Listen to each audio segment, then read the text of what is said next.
Welcome to the management classes. आज इस video में हम लोग मैरिस ग्रोथ मैक्सिमाइजेशन मॉडल को डिस्कस करेंगे। ये एक मैनेजरियल थ्योरी है बेसिकली, जो कि रॉबिन मैरिस ने डेवलप की है। इन्होंने फोकस किया है बैलेंस ग्रोथ के अंदर। जो इस थ्योरी के अंदर मैरिस ने फोकस किया है वो बैलेंस ग्रोथ है, यानी balance between the rate of growth of firms product demand, rate of growth of firms product demand, और ये इक्वल होनी चाहिए growth of its capital supply, growth of its capital supply. यानी इन्होंने इस मॉडल के अंदर कहा है कि जो हमारी ग्रोथ है वो बैलेंस होनी चाहिए। जो हमारी फर्म्स के प्रोडक्ट की डिमांड है और उसके जो कैपिटल की ग्रोथ है, यानी इसको आप इस तरह लिखिए कि अगर जी हमारी ग्रोथ है तो जो हमारी डिमांड की ग्रोथ है, यानी ग्रोथ डिमांड किसके इक्वल होगी? Growth capital supply, growth capital supply. ये एक आइडिया है, एक थ्योरी का बेसिकली समराइजेशन है।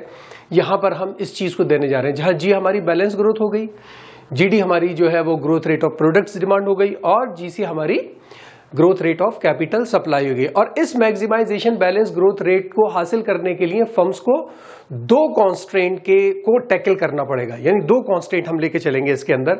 पहला कॉन्स्ट्रेंट होता है set by available managerial team and its skill. यानी एक कॉन्स्ट्रेंट है कि साहब जो हमारी मैनेजरियल टीम है वो एक लिमिटेड है और उसकी स्किल्स लिमिटेड है।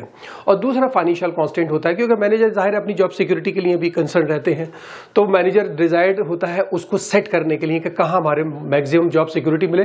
इसको हम अभी नीचे आगे जब चलेंगे तो इन सारे कांस्टेंट को हम डिटेल में डिस्कस करेंगे। यहाँ सिर्फ अभी थोड़ी सी इसमें चीज में हम बात करेंगे यहाँ पर कि इस थ्योरी का रैशनल क्या है, और वो ये रैशनल है कि जो हमारी ग्रोथ रेट है, rate of growth of demand and capital है, वो जॉइंटली मैक्सिमाइज होनी चाहिए। मैनेजर का मेन रोल होता है कि वो अपनी और ओनर्स यानी शेयर होल्डर्स की यूटिलिटी को मैक्सिमाइज करने की कोशिश करते हैं। इनका मेन सिस्टम यही, मेन जो एम होता है ये होता है कि मेरी खुद की यूटिलिटी मैक्सिमाइज हो और जो मेरे ओनर्स हैं, शेयर होल्डर्स हैं, उनकी यूटिलिटी मैक्सिमाइज हो। अब मैनेजरियल थ्योरिस्ट हैं बहुत सारे, वो इसी चीज को एक बेस बनाते हैं। वो ये कहते हैं कि जहां डिवीजन हो रहा है किस चीज में, ओनरशिप और मैनेजमेंट में। अब जो बड़ी फर्म्स हैं उसके अंदर शेयर्स हैं, बहुत सारे शेयर होल्डर्स होते हैं, तो ओनर्स अलग हो गए, मैनेजमेंट वो होता है जो फर्म को चला रहा है। वो कहते हैं कि यहां पर जो मैनेजमेंट और ओनर्स के बीच में जो आइडियाज होते हैं, जो उनके गोल्स होते हैं, वो ऑब्जेक्टिव्स होते हैं, वो कोइंसाइड नहीं करते हैं। जरूरी नहीं कि वो कोइंसाइड करें, ये इस तरह के नेसेसरीली कोइंसाइड जरूरत नहीं है। करते भी हैं, नहीं भी करते। तो यहां होता क्या है, यहां पर दोनों लोग अपनी अपनी यूटिलिटी को लेकर चलते हैं, इसलिए वो कोइंसाइड नहीं करते। दोनों की यूटिलिटी अलग होगी। अब अगर आप यूटिलिटी ऑफ मैनेजर कहें, अगर आप यूटिलिटी ऑफ मैनेजर कहें तो वो किस चीज का फंक्शन होगी? मैनेजर किस चीज के लिए ज्यादा कंसर्न होगा? अपनी सैलरीज के लिए, है ना। मेरी सैलरी बढ़नी चाहिए, हमेशा इसी में रहेगा। पावर है, पावर है, स्टेटस जॉब सिक्योरिटी है ना। और इसी तरह से अगर आप अब ये ऑब्जेक्टिव तो हो गए मैनेजर के, इसी तरह से यूटिलिटी ओनर्स की भी होती है। उनकी यूटिलिटी क्या होगी? उनका अपना सिस्टम होता है, उन्हें प्रॉफिट चाहिए, उन्हें कैपिटल चाहिए, वो ज्यादा से ज्यादा असेट्स को कवर करना चाहते हैं, ज्यादा से ज्यादा कैपिटल रखना चाहते हैं, ठीक है। उन्हें आउटपुट चाहिए, मार्केट शेयर चाहिए, है ना। और पब्लिक एस्टीम चाहिए, मान लीजिए।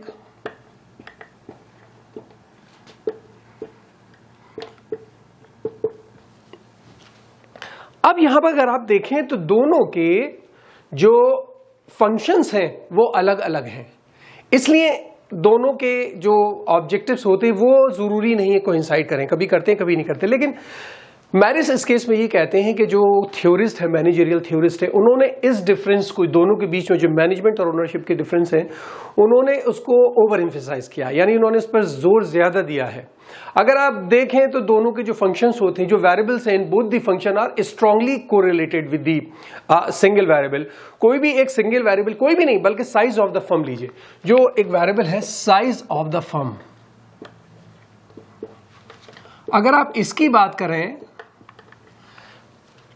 तो ये भी गोल्स इस पर आकर लग रहे हैं, ये भी ज्यादातर गोल, सब मत कहिए लेकिन ज्यादातर गोल सारे इस पर आकर टिक रहे हैं। तो ये हमारे पास बहुत सारे इंडिकेटर्स होते हैं जिससे कि हम साइज ऑफ द फर्म्स को पता कर सके, capital, output, revenue, market share वगैरह वगैरह। तो यहां पर मैरिस का कहना है कि ज्यादातर थ्योरिस्ट ने इसको ओवर एम्फसाइज किया कि सब मैनेजमेंट और ओनर्स के बीच में ज्यादा डिफरेंस है। हालांकि दोनों को अगर देखिए तो दोनों का सारे ऑब्जेक्टिव जाके एक ही जगह मिलते हैं।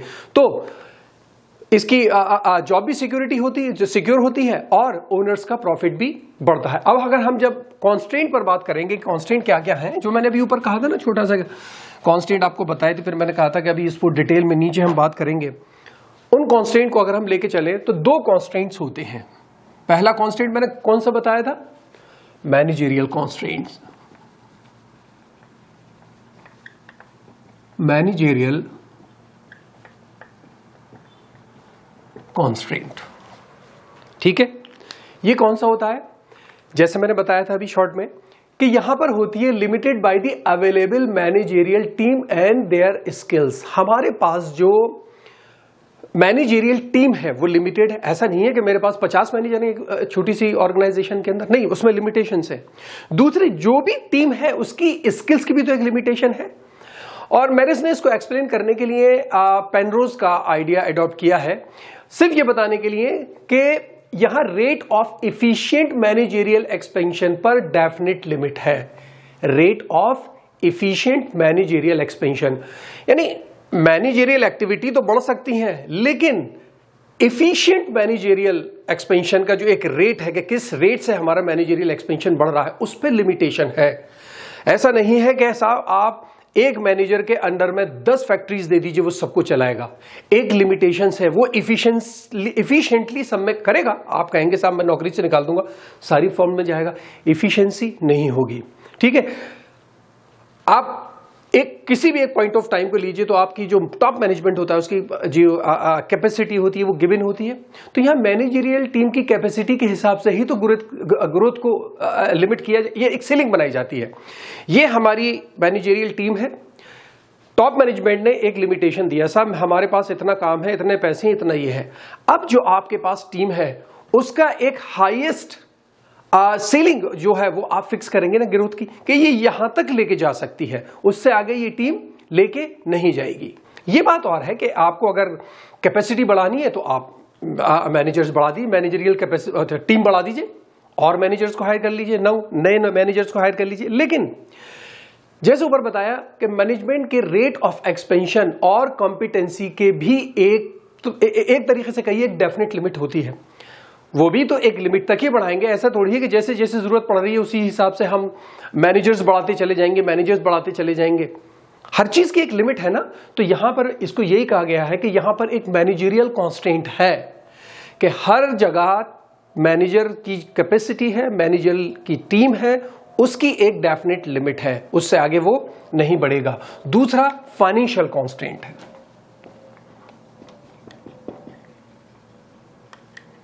फाइनेंशियल कॉन्स्ट्रेंट,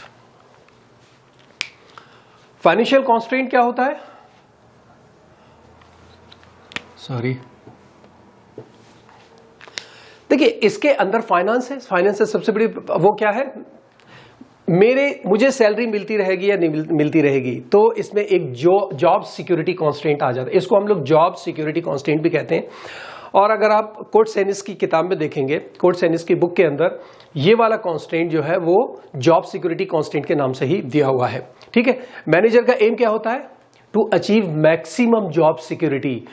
ये उसकी अपनी जो अचीवमेंट होता है, एक जॉब सिक्योरिटी होता है, कि एम होता है उसका, एक कॉन्शियसनेस होती है, ये डायरेक्टली असर डालती है decisions on growth and investment. जो वो ग्रोथ इन्वेस्टमेंट के रिलेटेड डिसीजंस लेता है, ये डायरेक्ट उस पर असर डालती है। जाहिर है, क्योंकि वो हमेशा ये सोचता है कि मुझे डिसमिस ना कर दिया जाए, ये एक रिस्क उसके साथ हमेशा बना रहता है। मैंने इसने यहां पर एक सजेशन दिया कि जॉब सिक्योरिटी को आप अटेन कर सकते हैं अगर आपकी जो प्लानिंग है वो आप फ्यूचरिस्टिक या बेस्ट फाइनेंशियल पॉलिसी को अडॉप्ट करें तो बन सकती है। लेकिन बेस्ट फाइनेंशियल पॉलिसी के बाद अब 2 ही केस में डिसमिसल हो सकता है। यानी एक मैनेजर से कहा गया कि बेस्ट पॉलिसी बना लो, मैंने बेस्ट पॉलिसी तैयार कर ली, उसके बावजूद भी उस पॉलिसी में 2 केस हैं जिसमें अब भी डिसमिसल हो सकता है। क्या? Their policy lead to the firms towards financial failure, bankruptcy कहिए उसको। जो पॉलिसी ली है मैनेजमेंट ने, जो पॉलिसी बना के उसको अडॉप्ट किया है, वो पॉलिसी ही इस तरह की है कि साहब वो फर्म को बैंकरप्सी की तरफ ले गई, या एक इस तरह का काम हुआ कि सिस्टम ऐसा चलने लगा कि टेक ओवर राइडर्स अट्रैक्ट हुए और उन्होंने लिए। टेक ओवर राइडर्स बेसिकली होता है कि मैनेजमेंट एक और टीम होती है जो उसी की अपनी होती है फॉर्म्स की, वो आकर टेक ओवर कर लेती है मैनेजमेंट के ऊपर कि हम चलाएंगे, हम मैनेजमेंट जो ओनर्स है वो आ जाती है कि साहब बोर्ड ऑफ डायरेक्टर वगैरह हम चलाएंगे, वो टेक ओवर राइडर्स कहलाते हैं। तो ये 2 केस हैं।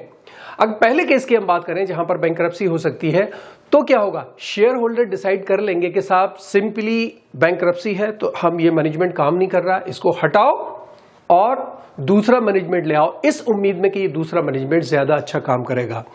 लेकिन अगर दूसरे केस की हम बात करें जहां पर टेक ओवर रेड है, तो वहां भी ये डर बना रहेगा डिसमिसल का। क्यों? क्योंकि वो ये सोचेंगे कि साहब इस मैनेजमेंट के कंडीशन के अंदर वो हालात बन गए कि हमने टेक ओवर कर लिया और ये टेक ओवर सक्सेस रहा। अगर टेक ओवर सक्सेस है, उसी केस में होगा ये टेक ओवर सक्सेस रहा। अब अगर ये टेक ओवर सक्सेस रहा तो वो मैनेजमेंट सही काम नहीं कर रहा, तभी तो हमने टेक ओवर कर लिया, तो वो इस मैनेजमेंट को चेंज कर देंगे, सबको डिसमिस करके दूसरा मैनेजमेंट ले आएंगे। तो इन 2 केसेस के अंदर आप अगर बेस्ट पॉलिसी भी लिया है तो डिसमिसल के चांसेस बने रहते हैं। लेकिन रिस्क ऑफ डिसमिसल को अवॉइड किया जा सकता है, उसके लिए 2 तरीके मैरिस ने यहां पर बताए हैं कि non involvement with risky investment. Manager को चाहिए कि वो किसी भी ज्यादा रिस्की इन्वेस्टमेंट में पैसा ना लगाए, बना रहेगा, ओनर्स की वैल्यू की एसेट्स बढ़ती जाएगी, वो खुश रहेंगे। या फिर choosing a prudent financial policy, आपकी फाइनेंशियल पॉलिसी प्रूडेंट होनी चाहिए, इस तरह की होनी चाहिए जिसके अंदर कोई खामी हो ना, जिसके अंदर कोई प्रॉब्लम हो ना, और वो बेस्ट तरीके से चलती रहे। ठीक है, तो यही है थ्योरी। अब इसके अंदर हम अजम्पशन देखें कि इसके अंदर मैरिस ने क्या क्या अजम्पशंस लिए थे। अजम्पशंस मैं ऐसे ही बता रहा हूं, आप उसको नोट कर लीजिए। पहला है गिवन प्राइस स्ट्रक्चर, जो मार्केट में प्राइस चल रहा है स्ट्रक्चर वो गिवन है, प्राइस चेंज नहीं होंगे। दूसरा है कांस्टेंट प्रोडक्शन कॉस्ट, जो प्रोडक्शन कॉस्ट है वो पूरे स्टडी के दौरान सेम रहेगी, चेंज नहीं होगी बार बार। तीसरा नो ओलिगोपोलिस्टिक इंटरडिपेंडेंस, ओलिगोपोली हो सकती है लेकिन इंटरडिपेंडेंस नहीं होना चाहिए, मार्केट अपने आप काम करेगी, कोई एक दूसरे के ऊपर प्रेशराइज नहीं करेगा। अगला कांस्टेंट फैक्टर प्राइसेस, जो हमारे फैक्टर्स ऑफ प्रोडक्शन है उसके प्राइसेस में कोई चेंज नहीं आएंगे।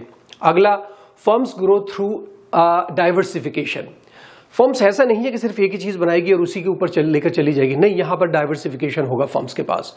और last major variables like profit, sales and cost increase at the same rate, यानी जो हमारा वेरिएबल्स हैं, मेजर वेरिएबल्स हैं, प्रॉफिट है, सेल्स है, कॉस्ट है, ये एक सेम रेट पर बढ़ेंगे, रेट चेंज नहीं होगा। इससे गया हिस्सा फिर ये चेंज नहीं होगा, उससे स्टडी में प्रॉब्लम आएगी। ठीक है, इसी के साथ एक इसके क्रिटिसिज्म भी देख लें तो ये टॉपिक खत्म हो जाएगा।